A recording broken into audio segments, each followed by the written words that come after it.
May nakita akong post ng isang kabayan natin na parang ako 8 years ago nung nagtatrabaho pa ako doon sa Jeddah, yung unang naging employer ko. Bali, yung trabaho ko doon all around din. Ako rin ang nagluluto, pero yung mga amo ko talaga doon napakakuripot. At pag nagluluto ako, bago ko nga ibigay sa kanila ay kumukuha muna ako ng pagkain ko. Saka ako naman dali-daling kakainin. Grabe talaga ang paglobo ko doon. Mabilisan yung kain mo, tapos yung tulog mo konti lang. Ay, lulubo ka talaga, totoo yan. Tapos nakikita ko sa comment, binabash siya kasi nga lumalaki siya. Alam mo yun, relate na relate ako doon kay ate kasi ganun na ganun ako noon nung nasa Jeddah pa ako. Ang laki-laki ko rin noon. Kasi hindi ko talaga ninunguya yung pagkain ko. Lunok na lang diretso para nga mabilis siya matapos. Minsan nga nadadala ko pa yon yung ganun na pagkain. Kaya ako nakikita nyo mabilis pa rin akong kumain. This pero time naman, sa bago kang amo, pinagpala nga tayo. At kaya nga ako nakapag-react kasi nga tayo maging judgmental sa mga kapwa nating kababayan kasi hindi natin alam kung ano pinagdadaanan nila kasi wala naman tayo sa sitwasyon nila.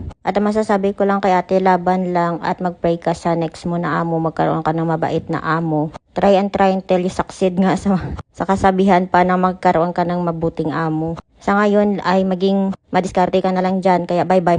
God bless you. O, lubas pala.